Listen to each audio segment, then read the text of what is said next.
Gente, eu estou aqui com a doutora Carla de Castro, ela está diretamente de Brasília, eu de São Paulo e você pelo Brasil e pelo mundo afora.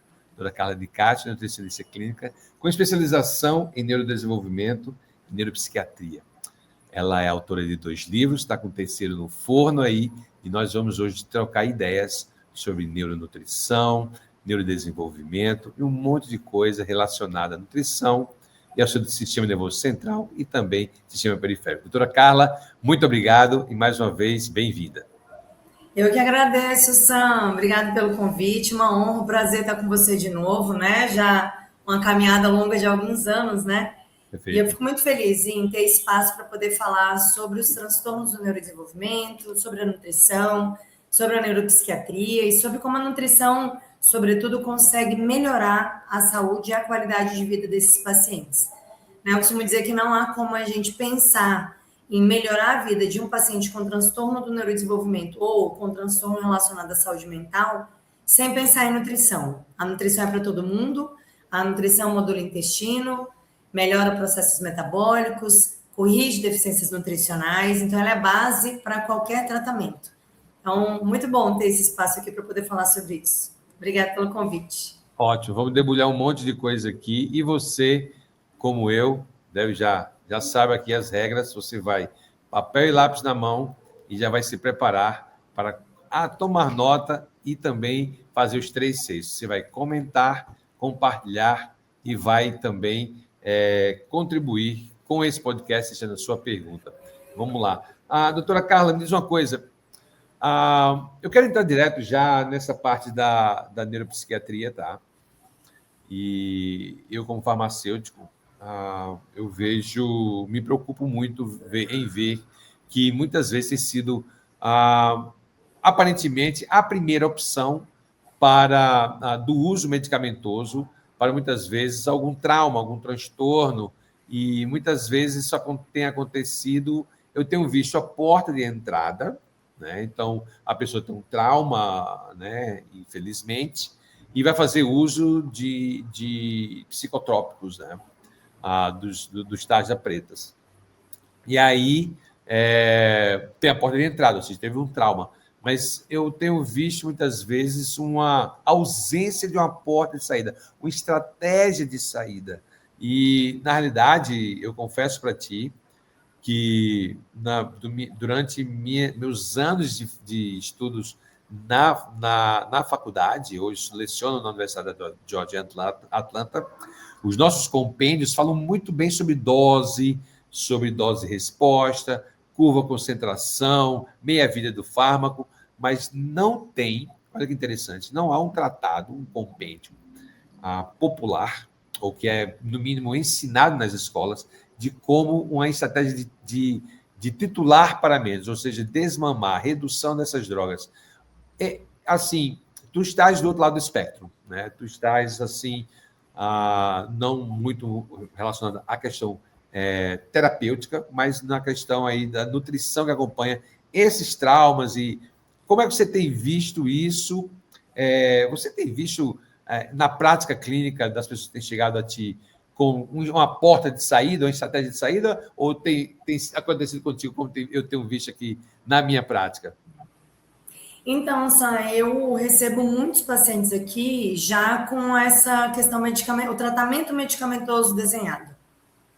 Às vezes fechou o diagnóstico do autismo, às vezes fechou um diagnóstico de TDAH, e aí vai passar por um psiquiatra, um neuropediatra, a depender da idade da criança, e a gente já entra logo ali com o remedinho, né? A famosa Ritalina, risperidona para os casos de autismo, e pouco se fala sobre o anterior a isso, que poderia ser feito antes desse processo medicamentoso. Então, a gente costuma dizer na nutrição, e eu sou nutricionista clínica funcional, eu sou integrativa, eu trabalho com esse olhar mais amplo, né? Eu acho que não há como trabalhar com saúde mental sem ampliar o olhar. E o que eu vejo é que essa primeira etapa de avaliação nutricional, de entender como é que está esse metabolismo, ela muitas vezes é ignorada. Isso é um prejuízo para o paciente. Por quê? A gente percebe que deficiência nutricional aumenta algumas características relacionadas aos transtornos do neurodesenvolvimento. A criança pode ficar mais hiperativa, ela pode ficar mais desatenta, ela pode ficar mais sonolenta, mais irritada. Então, se eu não faço essa base anterior, talvez eu tenha que usar uma dose maior do fármaco para conter aquele paciente que poderia ter sido corrigido antes de entrar com o medicamento. Então, é um olhar um pouco diferente anterior à ação medicamentosa. É isso que eu prego aqui na clínica. Claro que quando eu recebo um paciente já medicado, eu brinco que a gente troca a roda com o carro andando. Jamais vou interferir em dose ou em alguma prescrição médica, a menos que eu tenha acesso ao médico. E aí, nesse ponto, a equipe multidisciplinar enreda, é a rede que enreda, né? Então, aqui eu tenho um psiquiatra, eu tenho um neuropsicólogo, eu tenho neuropediatra. Então, às vezes, eu passo a mão no telefone, dou uma ligadinha, consigo negociar ali a entrada do fármaco ou não, enfim. Então, às vezes, a gente consegue, mas nem sempre. E se o paciente não está usando, eu peço para segurar um tempinho. Já está até agora sem usar, como seria a gente atrasar um pouquinho essa entrada para a nutrição poder atuar antes do fármaco. Mas depois de já instalado, que aí entra a sua pergunta, como é que eu vejo essa retirada? Vai muito do profissional. Tem profissionais que buscam a retirada do fármaco. Aqui em Brasília, em especial, a gente tem muitos profissionais que já buscam, já tem esse olhar de será que está certa essa dose? Será que eu preciso manter múltiplos remédios? Né? Eu tenho um paciente polimedicado, 3, 4, 5 medicamentos, às vezes 2 para o mesmo objetivo. Será que é isso mesmo? Depois da nutrição entrar e começar a fazer efeito, a gente pede exame, suplementa. O paciente ele apresenta um grau interessante de melhora. Então, o médico que está mais atento, o médico que é integrativo, que tem esse olhar para o paciente como um ser completo, né, na sua completude, ele busca isso também. Então, em alguns casos, a gente até consegue reduzir dose. Eu já tive pacientes, inclusive, que tiraram o fármaco. Tem um paciente com ansiedade, passou comigo, nutrição pensando em alimentação, modulação intestinal, suplementação para corrigir processos metabólicos. O remédio começou a fazer mal. O que era bom começou a trazer um desconforto. Eu pedi para ele voltar ao médico, ele voltou para o psiquiatra começou a reduzir a dose e tirou um escitalopram de um paciente com quadro de ansiedade. Então, a gente teve um sucesso na nossa abordagem. É sempre? Não, infelizmente, mas tem alguns casos que sim. E ainda tem aqueles profissionais que negam completamente a nutrição, já aconteceu também. Para que suplementar a vitamina B9, que é o nosso famoso ácido fólico, num paciente com bipolaridade refratária? Aí eu paro, penso e falo, vitamina B9 participa do processo de formação de neurotransmissores. Eu preciso de B9 para poder estimular meu ciclo de detoxificação. Excesso de metal pesado é neurotóxico. Como assim? Para que B9 num paciente bipolar? Então, tem casos e casos, né, Sam? Mas eu vejo que hoje a gente está um pouco mais aberto para essa medicina integrativa, para esse olhar mais amplo. Muito importante, porque eu vejo que você falou uma coisa muito interessante. Às vezes, né, você consegue até corrigir a dose uma vez você corrige, né, esse intestino, porque Perfeito. se é uma administração oral, a absorção vai ser nas vias orais, usando o metabolismo clássico. Esse paciente com problema metabólico vai ter uma absorção comprometida. A absorção comprometida, tu vai acabar tendo que precisar usar, talvez, como você falou, doses maiores. Doses maiores, você vai ter, certamente, né, efeitos colaterais e efeitos rebotes maiores. Né? Então, assim, eu acho que é muito interessante, pessoal, a gente olhar na questão dessas, questão do neurodesenvolvimento, ou mesmo disfunções emocionais, né, que podem levar a outras complicações na saúde do indivíduo como um todo, não pode se ignorar hoje. É muito, muito interessante você falar que ainda há gente que resiste, né, à questão da abordagem do intestino, né, sabendo que ele tem um papel central nessa questão da absorção. Né? Então, assim, a dose de uma administração de um fármaco, quer dizer, você pegar um paciente que tem o intestino inflamado, que está com o metabolismo comprometido, você administrar uma droga, você vai ter uma absorção ali completamente comprometida. E isso deve ser levado em consideração. Né? Então, assim, hoje você falou sobre, por exemplo, a B9, né? E falou dos neurotransmissores. E muitas vezes, talvez as pessoas que estão nos ouvindo não saibam muito bem esse conceito de neurotransmissores, sobre produção desses neurotransmissores. E porque a gente pensa em neurotransmissores, já pensa, chama nervoso, né? Chama neuronal, né? Mas onde eles são produzidos, né? Fala um pouquinho para o pessoal sobre isso, porque na minha época de farmácia, a gente estudava o sistema nervoso central, né? Sistema nervoso central, o sistema nervoso era uma coisa. Mas hoje nós estamos vendo, né, que 90% da serotonina é produzida a nível intestinal. Né? Então, assim, ignorar o intestino para tratar do cérebro é problema isso, né? Totalmente. Sam, só para antes de entrar na sua pergunta, uma contribuição. Por exemplo, paciente com TDAH, que eu pego muito aqui, né? Às vezes uma criança ali de 9, 10 anos, às vezes um adolescente, o subtipo desatento. Ele pode ter uma deficiência de ferro, que também gera desatenção.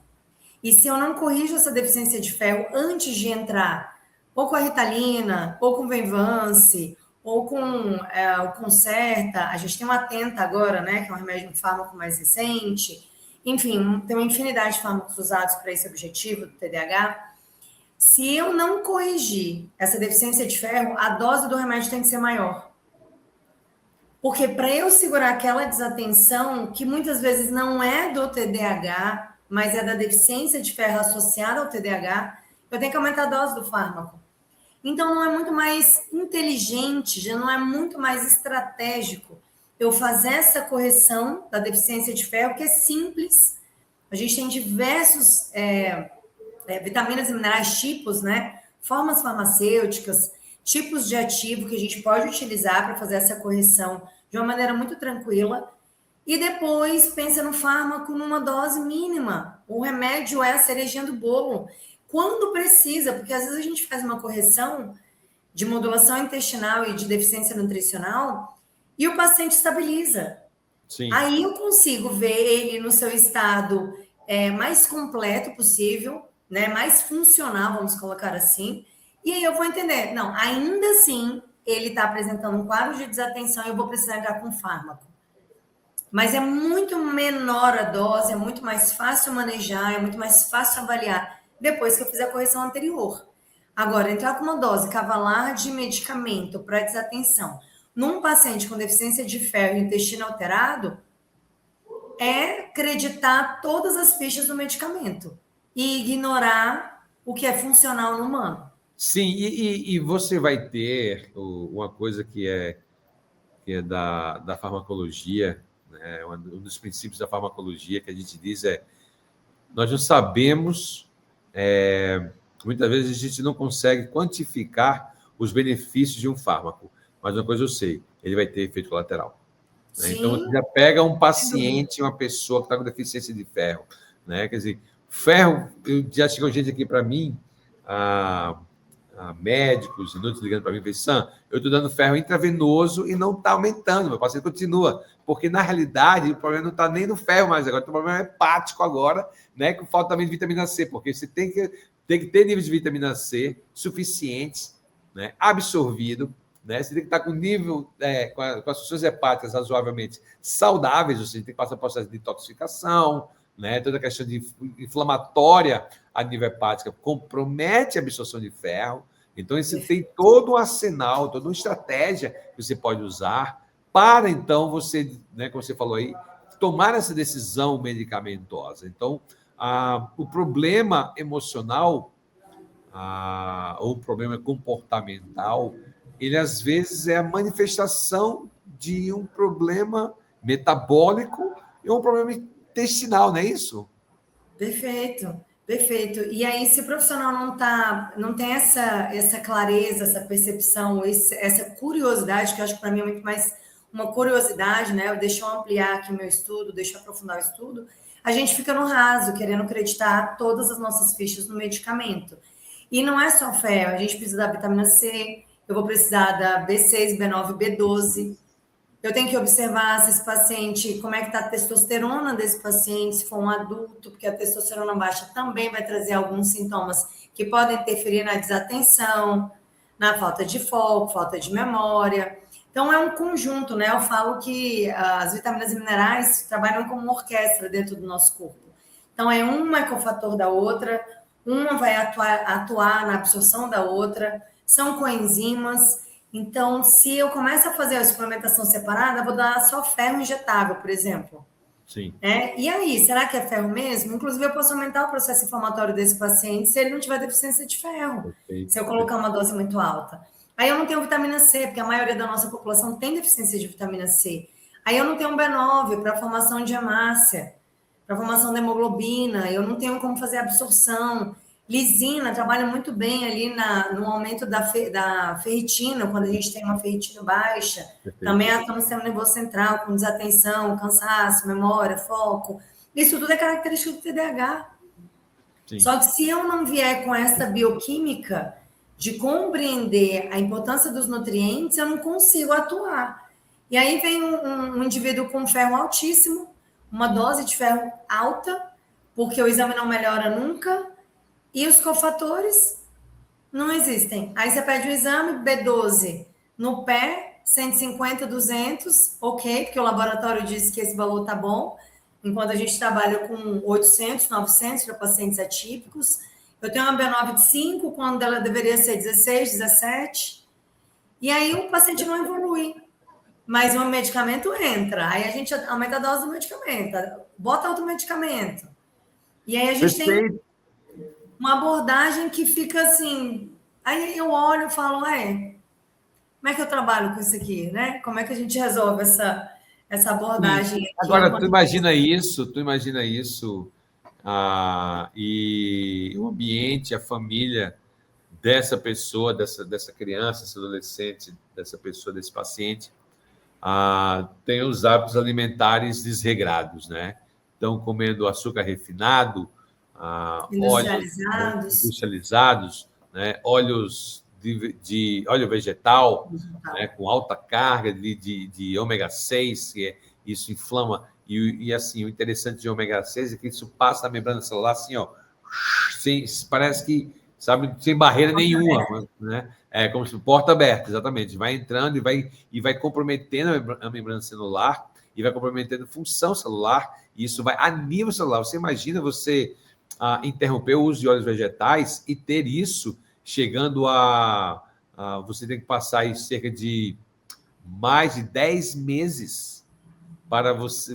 Se você interromper hoje o uso de óleo vegetal, pode levar cerca de 10 meses para você fazer o detox. Imagina isso. Ou seja, as nossas células ficam disfuncionais a partir de uma dieta. Então, você está com uma abordagem medicamentosa que vai gerar um efeito colateral. No paciente que não está absorvendo porque ele tem um problema metabólico por condutas e hábitos, né, muitas vezes ali da família dele, do ambiente dele, isso compromete toda a terapêutica, no modo geral, né? Então, assim, vou dizer uma coisa, para quem... o que eu tenho visto, tá? Não é minha especialidade, mas eu trabalho com vocês, trabalho com pacientes dentro do espectro do autismo. E minha observação tem sido que a grande maioria dessas, no paciente infantil, principalmente, que são pacientes tendendo à constipação. Eles são muitas vezes constipados, pelo menos eu tenho chegado a mim, mais de 80% dos relatos, dos casos chegam até mim, através de vocês profissionais, que são casos, relatos de constipação. Ou é 8 ou é 800, né? Às vezes pega uma desbiose, ou ele está constipado, ou depois ou tem um quadro diarreico. Esses quadros, é razoável dizer que há um padrão? Então, a ciência já mostrou que existe uma fragilidade gastrointestinal nos pacientes com transtorno do neurodesenvolvimento. Essa já é uma verdade, né? Já é ciência. E o que eu vejo, né? Artigos afirmam, e aqui é o que eu percebo na clínica. Paciente com transtorno do neurodesenvolvimento tem no mínimo 4 vezes mais chance, isso aqui é ciência, de ter um quadro de alteração gastrointestinal, incluindo desbiose. 4 vezes, imagina. Incluindo desbiose, baixa produção de ácido clorídrico, baixa produção de enzima digestiva, refluxo gastroesofágico, má digestão, má formação de fezes, resto de comida nas fezes, gases, distensão abdominal, Constipação alternado com diarreia. Aí chegou onde você trouxe, né, o quadro da constipação. A minha percepção é que o mundo é constipado. Por quê? As pessoas tomam pouca água, as pessoas comem pouca fibra. E, no geral, existe um consumo aumentado de alimentos ultraprocessados.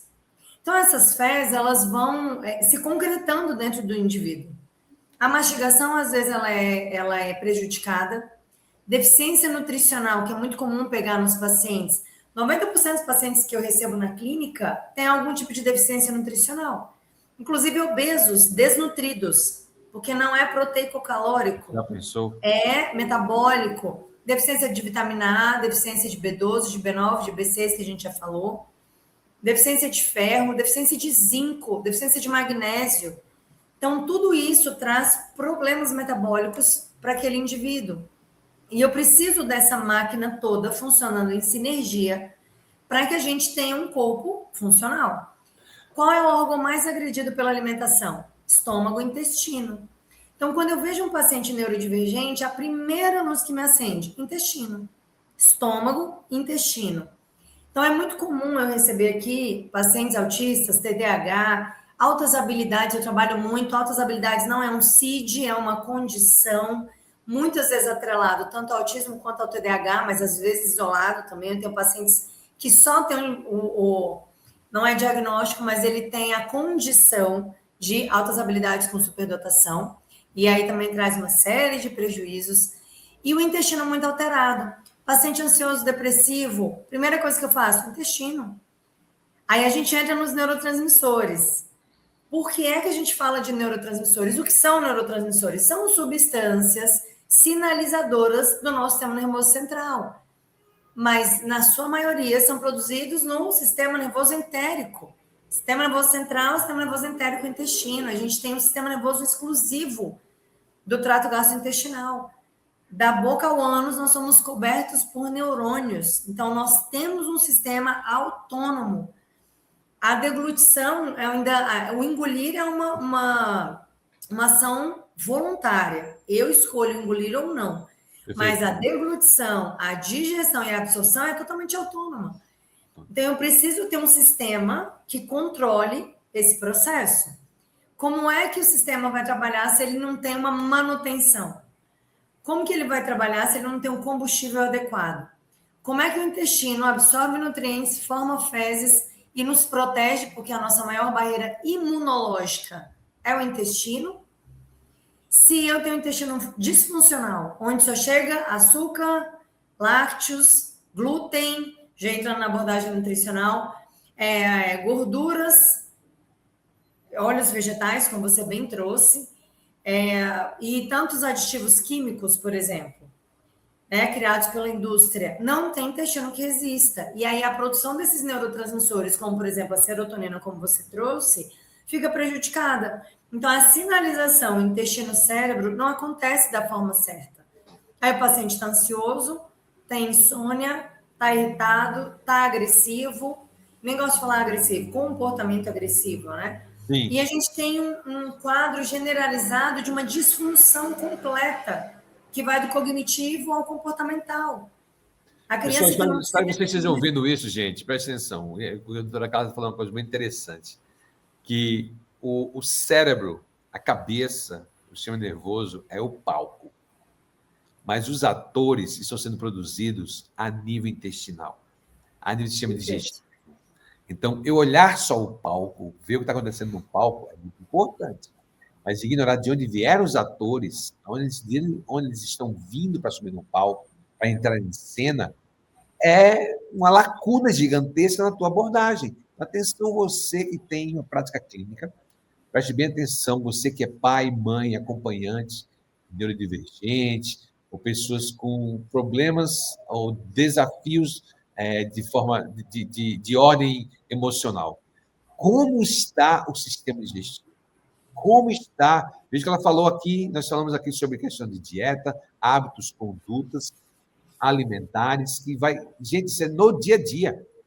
Isso não é pontual. E há certos ingredientes, né, doutora, que vai provocar alguns estímulos específicos, né, muitas vezes inadvertidamente. Então, aquele suquinho azul ou aquele condimento avermelhado, né, daquela gelatina ou daquele ingrediente, daquele condimento que eu uso na festinha ou talvez até como premiação lá do Pedrinho, ele pode estar causando um problema de ordem comportamental. Não é isso, doutora Carla? Perfeito, perfeito. Inclusive, já tem muitos artigos fazendo a correlação entre o uso de aditivos químicos, inclusive os corantes, que você bem trouxe, tartrazina, corante azul, carmim, que é o vermelho, e tantos outros, com o aumento da hiperatividade em pacientes neurodivergentes, em especial TDAH. Porque o TDAH, transtorno do déficit de atenção e hiperatividade. Eu tenho TDAH subtipo hiperativo. Se essa criança tem acesso aos aditivos químicos alimentares, incluindo os corantes, eu aumento a hiperatividade dessa criança. Então, isso não é TDAH. Isso é uma reação metabólica, uma alimentação inadequada. Se eu não estou olhando para isso, eu faço o quê? Aumenta a dose do cloridrato de metilfenidato, que é o Concerta, que é a Ritalina, para conter essa criança. Mas ela chupa o pirulito da língua azul, ela come feeling, ela tá comendo a geleinha, igual você trouxe, gelatina, né? Com um monte de corantezinho. Aqueles biscoitinhos que come, escorre o corantezinho pela mão. Isso. E tá tudo bem. O suquinho colorido, que às vezes está na escola, às vezes está na festinha, por aí. Tá na lancheira da criança. Na lancheira da criança. E a gente se alimenta várias vezes ao dia. Esse é o ponto. Por isso que é tão difícil para as pessoas entenderem a importância da alimentação, porque a gente toma café, almoça, lancha, janta, às vezes faz ceia, tem aquela galera que não para de comer, né? Faz os bichos. É o dia inteiro se alimentando. E não tem alimento neutro. Ou o alimento faz bem, ou ele faz mal. Nem água é neutra, porque a água faz bem. Ainda bem. Sim, então, sim. Não há como eu me alimentar sem prestar atenção na reação metabólica daquele alimento no meu organismo. Não é sobre o que eu como, é sobre a reação que ele causa em mim. Comer uma salada é completamente diferente de tomar um sorvete. E não só pelas calorias, porque o que menos importa aqui são calorias. O que importa é a reação metabólica no meu organismo. Salada é fibra, vitaminas, minerais. Sorvete tem o quê? Lácteo, na maioria, tem açúcar, vai ter os emulsificantes, vai ter os saborizantes. O que tem de bom ali que traz para o nosso organismo? Qual é a reação metabólica disso? Pico de glicose, pico de insulina, ou o TDAH agitado de novo? Sim, sim, então, sim. Olhar o alimento e perceber o que ele vai causar dentro do meu organismo.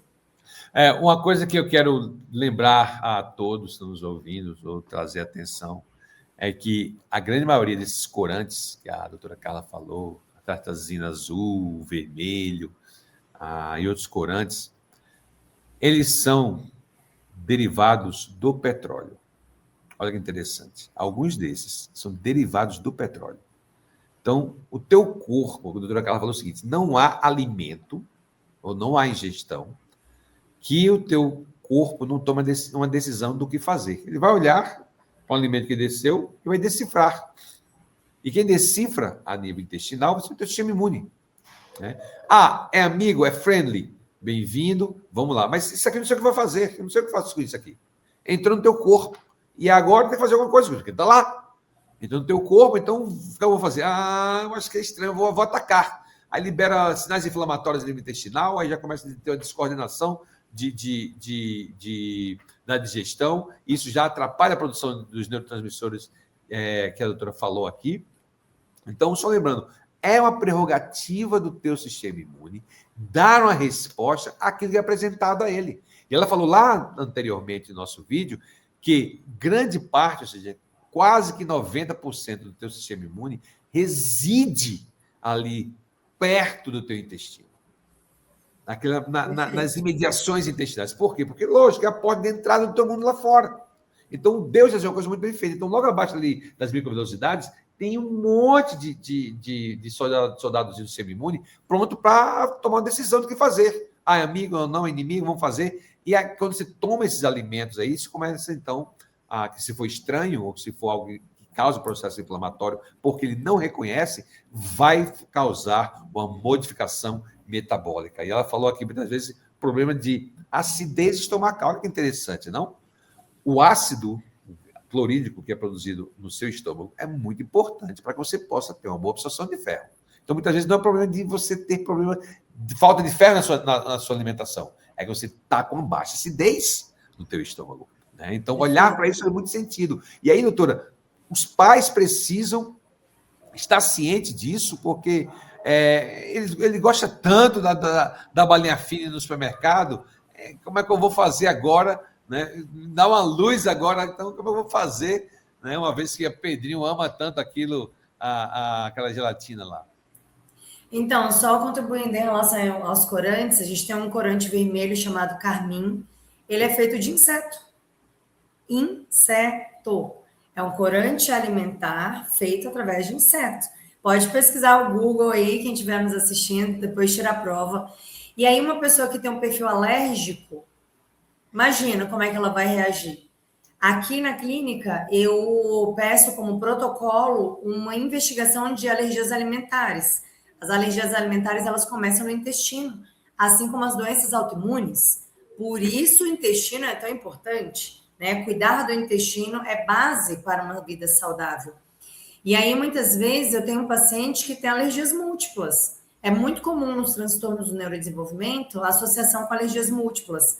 E eu não estou falando de alimentos super diferentes, não. Estou falando de ovo, de banana, de castanha, de amêndoas, de amendoim, de proteínas animais, é disso que eu estou falando. Então, eu tenho uma lista de alimentos que eu testo com os meus pacientes, né? Normalmente, ele já traz uma clínica ali de alergia, múltiplas alergias. A gente faz a investigação para poder tratar da maneira certa, porque não adianta ficar tratando o intestino com suplemento, e tem suplementos maravilhosos como o Biovit, que a gente usa muito para isso, e tá todo dia com contato com um alérgeno. Todo dia consumindo um alimento que é agressor de microbiota. Eu jogo fogo e jogo água, eu jogo fogo e jogo água. O corpo fala assim, mas não estou entendendo o que é para fazer. E aí a gente vai arrebentando o nosso metabolismo. A gente vai diminuindo a nossa capacidade de defesa. E aquele intestino, aquele sistema nervoso entérico, é como se ele tivesse adormecido. Ele já não reage mais, ele já não responde mais, ele já não traz mais queixa, o paciente acostumou. Quantos pacientes eu atendo, eu falo, você tem distensão abdominal? Não. A pessoa está com o abdômen desse tamanho, parecendo um tamborzinho. Não, normal. Você tem azia? Aquela aziazinha depois do almoço, igual todo mundo? Não, eu tomo omeprazol há 10 anos. Todo dia de manhã eu tomo um comprimidinho porque o médico pediu. Assim, aí a gente normaliza o que não era para ser normalizado por conta de uma alimentação absolutamente equivocada. As pessoas ainda acham que comida é para matar fome e que tá tudo bem passar no McDonald's, num drive-thru, outra rede qualquer que seja de fast food e pegar uma comidinha rápida e comendo e tá tudo bem. Não, tá tranquilo. Não, mas eu comi salada no final de semana. Então, as pessoas ainda não associaram a nossa capacidade de defesa e a nossa saúde e qualidade de vida com aquilo que a gente come. Eu falo, gente, é tão óbvio que eu sou uma profissional, mas tem hora que eu falo, não é possível que as pessoas em 2026 ainda não compreenderam que a alimentação está diretamente relacionada à saúde. E mais do que saúde, longevidade. A gente tem falado muito sobre isso. Como que eu quero estar daqui 10 anos? Como é que uma criança com 10 anos que se alimenta super mal vai estar aos 20 anos? Então, esse processo da longevidade também, muitas vezes, ele é ignorado. Porque eu quero comer aquilo que eu gosto. Aí entra a criança que adora um fine. O ambiente inadequado produz comportamentos inadequados. A criança não compra sozinha, a criança não tem autonomia para ir ao mercado e comprar. Alguém vai dar autonomia para ela ou alguém está trazendo isso para dentro de casa. Eu digo que quando nasce uma criança, a família tem uma segunda chance de melhorar a alimentação. Porque na introdução alimentar a gente organiza a casa inteira. Mas nem toda a família. O ambiente obesogênico, ele vai criar pessoas obesas. Sim. Uma criança criada por uma família obesa tem todas as ferramentas para também se tornar obesa. A mãe que se superalimenta a sua criança. Então, o processo ele tem que começar de cima. Eu não faço consulta com a criança, eu faço consulta com a família da criança. Claro que ela estando presente. O Ministério da Saúde tem uma máxima que é não fale dele sem ele. Eu faço muita questão de que os pacientes, mesmo os pequenos, estejam presentes na consulta. Mas não é com ele que eu vou falar, é com a mãe dele, é com o pai dele, é com a avó, é com a babá. E se eu não tiver uma mudança comportamental na casa, eu não atinjo o meu objetivo final. Às vezes quem gosta do filho é a mãe, é o pai, e a criança está indo junto. Você está disposto a mudar seu padrão alimentar pelo seu filho? Essa é a pergunta que fica. Você, às vezes, você vê os pais dizendo o seguinte: eu queria que ele tivesse um botãozinho para desligar. Ele não desliga, né? E aí você sai com os pais e a criança tomando Coca-Cola 8h30, 9 horas da noite. Assim, uau! Né? Aí quer que durma, né? Tira da tomada assim, e bota para dormir. Gente, Coca-Cola tem cafeína e vem com uma paulada de açúcar. Né? Você vai dar uma paulada de açúcar com cafeína, né? Às 9h30, 8 horas da noite, tenha santa paciência. Então, vai tomar alguma coisa doce? Escolhe outro, talvez menos cafeína ou não ter cafeína, se vai, né, comer alguma coisa no passeio, alguma coisa desse tipo.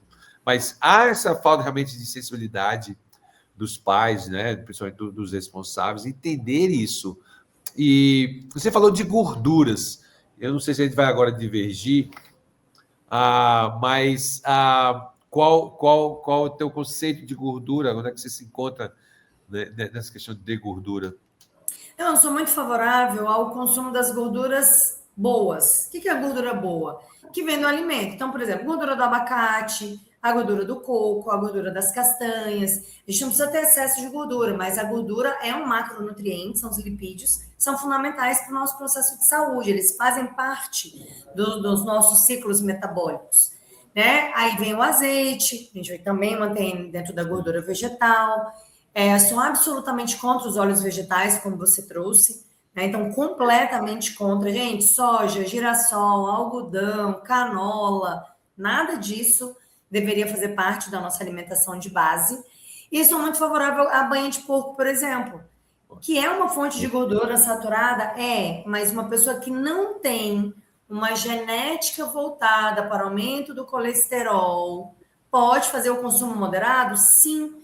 E ainda que tenha alterações genéticas relacionadas ao aumento do colesterol, o consumo é reduzido. Ele é monitorado. Não tem problema, não há problema, é igual o ovo. Né? A gente teve a discussão do ovo lá nos anos 90, que o ovo aumenta colesterol. É vilão. E depois a gente descobriu que isso foi um artigo, né, que teve muitos interesses por trás, porque foi a época que veio os nuggets e as pizzas, e tudo nas caixinhas, né? Época do clube social. Então, foi uma época que a gente foi muito invadido de alimentos industrializados. Então, como é que eu faço a população reduzir o consumo de ovo, que é barato, gostoso, versátil, fácil de fazer, e começa a embutir as caixinhas nas casas, né, da população? E criaram esse artigo. Enfim, hoje a gente sabe que isso é uma falácia. Então, a gente já entende que o ovo não aumenta colesterol, ele tem uma gordura saudável, ele é um alimento que pode ser introduzido, sim, dentro da nossa alimentação, claro, em quantidade, como qualquer outro alimento, sim, mas absolutamente possível fazer dentro do que é equilibrado para cada indivíduo. Então, eu gosto de olhar exame, eu vou entender qual que é o histórico familiar, se eu tenho um quadro de hipercolesterolemia na família, para eu poder orientar bem o meu paciente. Meu colesterol é super baixo, do meu pai e da minha mãe também. Eu consumo ovo, eu consumo banha, eu consumo frutas que têm um alto teor de gordura, mas eu não consumo gordura vegetal, por exemplo. Eu consumo carnes com gordura, não em excesso, obviamente, mas eu vou consumir uma carne porque é uma gordura natural do alimento. Perfeito. Então, o que é mais natural, dentro de uma quantidade adequada, não vai prejudicar o meu organismo. Perfeito, perfeito. E assim, só lembrando, né, pessoal, que está nos acompanhando aí, é que o colesterol faz parte do teu corpo. Deus não colocaria algo lá que é maléfico. Tira o colesterol abaixo. Não. Em cada uma das suas trilhões de células, há moléculas de colesterol. Você precisa de colesterol para estar vivo. Sem contar que a base estrutural química para a síntese de testosterona e dos hormônios sexuais. Então, assim, Perfeito. só lembrando, o colesterol não é vilão em lugar nenhum. Em uma boa ciência, como você falou aí, há toda uma questão do lançamento das estatinas e tal, toda esse push bem forte agora, né? Agora não, a década de 70 veio até os anos 90 aí, e muita gente, muito cientista foi realmente descredibilizado por questionar esses artigos, essa pesquisa, e hoje, olha que interessante, o uso, preste atenção, quem está nos ouvindo, se você faz uso de estatina, preste atenção no seu humor, principalmente homem, porque baixos níveis de colesterol, que vai comprometer a síntese de testosterona. Nós estamos hoje, até um dos meus vídeos eu falo sobre isso, Carlinhos, que o homem hoje, de 25 anos, ele tem o nível de testosterona de um homem de 45 anos há 30 anos atrás. Então, nós estamos num processo gigantesco de baixa testosterona, exatamente pela vilificação, um dos fatores, lógico, tem plástico, tem esse excesso de óleos vegetais, né? Mas o uso, né, desses aditivos, né, e também dessas estatinas, porque tornou o vilão, o colesterol como vilão, e acabou aí, estamos agora do outro lado do espectro, agora, né, com, você imagina isso, um cara de 25 anos de idade, com testosterona de um homem de 45 a 30 anos atrás. Né? Então, estou normalizando isso, viu? Estou normalizando. Não, está normal, está normal, está normal. E você vai ver uma curva assim, absolutamente assustador, porque tornou agora vilão as gorduras animais, né? Tem toda uma cultura aí por trás da cultura vegana, teve um grande push também na década de 90 em relação a isso. Isso aumentou de forma assim, gigantesca, questão de volume muscular, nível de testosterona e tudo mais. Então, só lembrando, né, pessoal, que o colesterol é do bem, né, doutora? Eu tenho mais preocupação, veja, com colesterol baixo do que com colesterol mais alto, acredita? Perfeito. Claro que assim, gente, colesterol alto, escola. 200, 210, 220, eu vou olhar o contexto geral, eu vou fazer uma correção dos processos metabólicos, do intestino, eu vou estudar a genética, eu faço mapeamento genético aqui na clínica, eu vou olhar o histórico familiar, mas se o colesterol está um pouco mais alto, mas eu estou dentro de um processo de correção de estilo de vida, ok, não preciso medicar esse paciente. Agora, eu pego um paciente com colesterol de 140, eu falo, o que você está fazendo? Vamos botar um azeite nessa comida, vamos acrescentar um ômega 3 via oral para a gente melhorar todo o processo de absorção.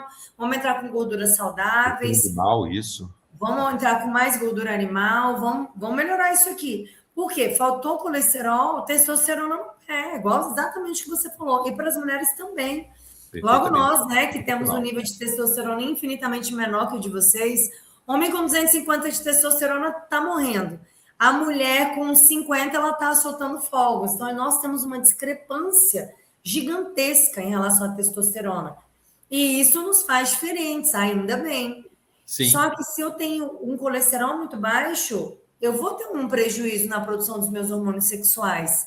Fora que a barreira das minhas membranas também é feita de colesterol. Sistema nervoso central, bainha de mielina, colesterol. Como é que eu trabalho com paciente sobre saúde mental? Eu não estou olhando o colesterol desse paciente. Eu tenho um caso que eu fiquei horrorizada, vou contar. Uma paciente já quase 80 anos, quadro de Alzheimer já bem avançado. Ela fica pouco tempo, né, nesta realidade. Aí ela devaga, daqui a pouco ela volta, aí ela some de novo, volta de consciência, né, durante a consulta. Sim.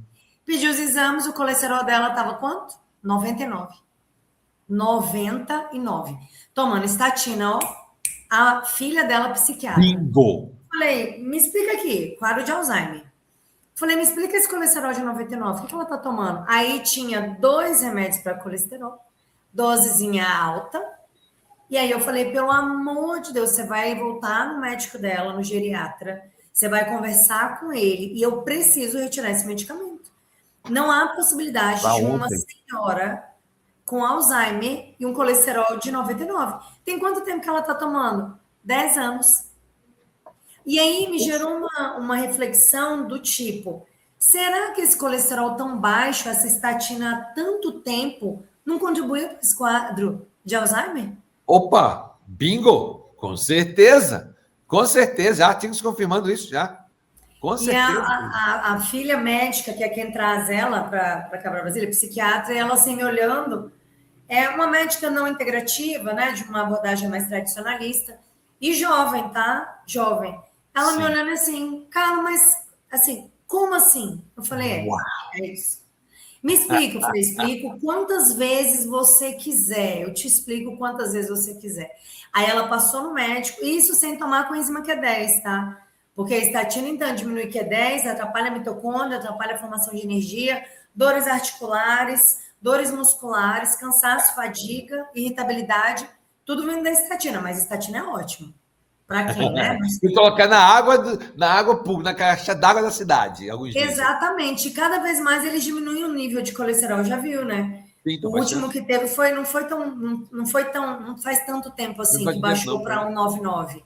Isso, isso, E isso. aí as discussões imensas, a pessoa com saúde mental totalmente alterada, disfuncional, tomando estatina sem tomar uma coenzima Q10, sem tomar uma vitamina, um mineral, porque vitamina e mineral é chiclete bala vendido na gôndola da farmácia.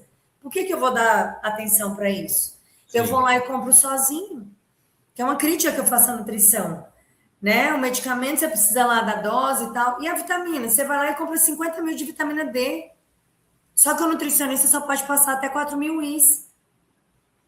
Essa é a nossa legislação hoje. Então, a população, não de forma incorreta, mas por inferência, ela pode ir lá e comprar vitamina C, vitamina D, vitamina E, vitamina B12. Ela comprou o completão lá, que não tem nada de completo, né? Que tem várias marcas no mercado, Sim, de sim, ponta a sim. ponta. E aí, o que acontece? Não, isso aqui é balinha na gôndola. Por que eu vou dar atenção a um negócio que eu consigo comprar sozinho sem receita? Então, isso gera na nossa população um descrédito em relação à suplementação de vitaminas e minerais. É culpa da população? Não, é culpa do conselho, é culpa, né, enfim, da nossa legislação, do nosso movimento enquanto profissionais da área, uma Sim. série de questões que é anterior a esse processo, né? Mas você pode assumir essa responsabilidade, gente, sobre a sua saúde, ouvir esse Sem dúvida. podcast, tomar nota e conversar com a doutora Carla de Castro, que atende todo o Brasil via telemedicina. Estou falando da doutora Carla de Castro, que fala ao vivo de Brasília, eu de São Paulo, você pelo Brasil e pelo mundo. Doutora Carla de Castro me diz uma coisa: como você faz para diminuir sinais inflamatórios, melhorar a absorção e melhorar a digestão dos seus pacientes? Na sua prática clínica, como é que está a sua experiência com o Biovítico Glucan e os nossos produtos aqui na Semos Biofarma? Então, Sam, eu costumo dizer que a nutrição tem duas vertentes, né? A gente tem duas pontas de atuação e não há possibilidade de não usar as duas. Primeiro, alimentação. Então, eu preciso organizar a alimentação desse paciente. Glúten, lácteos, Carla, é falácia, não é. Glúten é inflamatório, lácteos é inflamatório. Isso aí vai ter que aprofundar o conhecimento. Talvez num segundo momento, né, a gente traga essa discussão sobre alimentação mais aprofundada. O glúten aumenta a zonulina, que aumenta a hiperpermeabilidade intestinal, que vai permitir que agressores de microbiota acessem a sua circulação, inclusive atrapalhando todos os seus processos. Então, eu costumo dizer que comida modula o intestino. Não adianta eu entrar com a suplementação sem eu fazer uma modulação intestinal pensando em comida, ponto. Segunda vertente da nutrição, suplementação. Preciso suplementar vitaminas e minerais para a gente corrigir os processos metabólicos. E a gente também trabalha, e falo por mim como profissional, com suplementos que ajudam nesse processo de modulação. E aí é onde o Biovit entra. Né? Um produto à base de beta-glucanas que traz essa modulação tanto intestinal quanto imunológica. E eu tenho um resultado muito positivo com os meus pacientes aqui na clínica, na associação. E aí seriam três vertentes. A primeira, alimentação, corrigindo, né, a modulação intestinal, fazendo uma modulação intestinal com a comida, suplementação completa, e aí eu estou falando de vitamina A, D, E, K, zinco, boro, molibdênio, selênio, magnésio, complexo B, Sim. porque não adianta ficar fazendo suplementação isolada, para mim não funciona, a minha suplementação é completa, Tem que ser. e pensando em ativos para o intestino especificamente. E um dos suplementos que eu mais tenho usado, de fato, é o Biovit, que me ajuda muito nesse processo de modulação intestinal pela atuação dos macrófagos, são as nossas células de defesa. Então, a gente atua com doença autoimune. Eu tenho muito paciente com doença autoimune, eu já falei que autoimune vem do intestino também. Perfeito. Alergias alimentares também no intestino.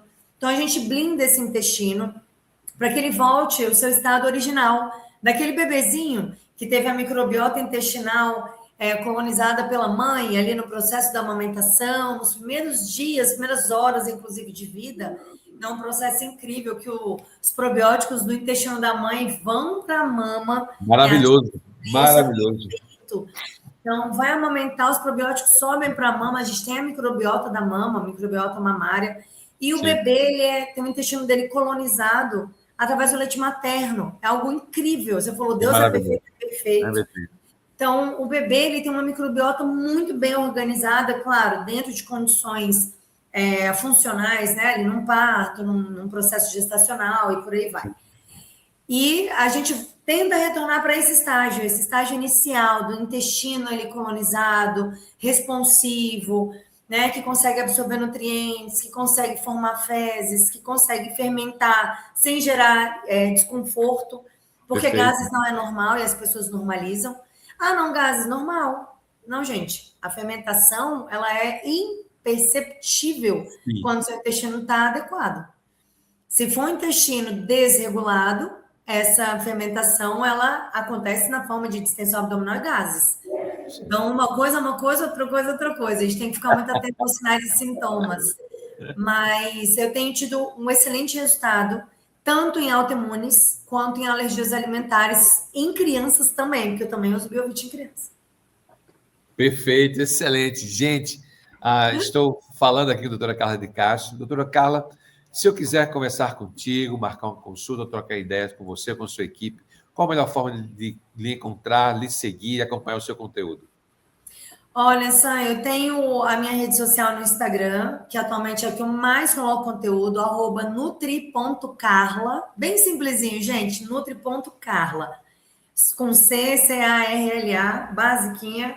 E eu tenho um podcast, Dose de Atipicidade também, um projeto lindo que o Sam me apoia desde o início, né, essa parceria maravilhosa. Sim, sim. E a gente tem um canal do YouTube, Doses de Atipicidade, e tem um site, dosesdeatipicidade.com.br. Lá tem muito conteúdo, muita informação. Tem o episódio que eu gravei com o Sam também. Falamos sobre autismo, TDAH, sobre o Biovit, sobre a ação aí, né, da abordagem nutricional nos transtornos do neurodesenvolvimento, imunidade. Enfim, foi um papo riquíssimo. Então, quem quiser um conteúdo voltado para a atipicidade, para a neurodiversidade, Doses de Atipicidade tem muito conteúdo. Tem canal do YouTube, tem o site também. Então, tá tudo no ar, fácil de me encontrar. Estou em Brasília, Clínica Salva, minha clínica aqui em Brasília, mas eu atendo online, tenho muitos pacientes online, inclusive fora do país. É um legado aí da pandemia, né? Esses atendimentos à distância facilitaram muito para a gente. Então, se você quiser falar comigo, entender um pouquinho mais do meu trabalho, é só me procurar nas redes sociais. Tem um contato da clínica também, só mandar mensagem para fazer o agendamento e vai ser um prazer enorme atendê-los. Excelente. Gente, doutora Carla de Castro, ela também autora de 2 livros, tem mais um no forno. Ela já falou que estou sendo intimado a contribuir, vai ser um prazer, doutora. Também... e também ela é coordenadora de um encontro, a gente está chamando de seminário, workshop, que você está chamando... É o simpósio. Ano passado nós fizemos o primeiro simpósio Doses de Atipicidade, foi só sobre transtornos do neurodesenvolvimento, foi um evento ao vivo aqui em Brasília. Aliás, um evento presencial com transmissão ao vivo, foi aqui em Brasília. E este ano teremos o segundo simpósio, com possibilidade de virar um congresso, porque eu estou querendo estender para 2 dias. Porque nós somos o quê, Sam? Ousados, não é? Ousadas. É para fazer, a gente faz direito. No primeiro, a gente fez um dia de simpósio, que foi incrível.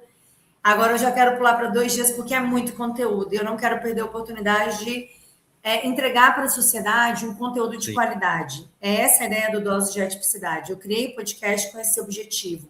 informação para quem precisa, informação de qualidade. E o simpósio foi uma extensão do podcast, né? Então, trouxe profissionais, foi incrível. Tinha uma nutricionista de Portugal que participou do nosso seminário também, do nosso simpósio, a Andréa Torres. E esse ano a gente vai replicar ainda de forma melhor, né? A gente vai ampliar aí, provavelmente vamos fazer 2 dias de evento. E eu não abro mão da tua presença, hein, Sam? Quero você e o Biovitch aqui comigo. Conta conosco, querida. E o público-alvo do simpósio, talvez congresso, é profissionais, só profissionais ou acompanhantes profissionais? Qual é o público-alvo? A gente abriu, deixei ele de uma maneira, ele foi desenhado de maneira que os pais também pudessem participar. Então, ele foi para profissionais da área, então, médico, nutricionista, terapeuta ocupacional, fonoaudiólogo, dentista. Eu tinha dentista na equipe, no nosso público, tinham dentistas também. E familiares, né? Então, aquela mãe que precisa de orientação, que ainda tem dúvida, que fechou diagnóstico, aquela mulher adulta que teve um diagnóstico tardio. Inclusive, o podcast que eu gravei hoje foi com esse tema. Tem muito conteúdo sobre o diagnóstico tardio em adultos, né? Sobretudo nas mulheres. Então, a gente desenhou com muito cuidado um simpósio que alcançasse tanto o profissional quanto a família.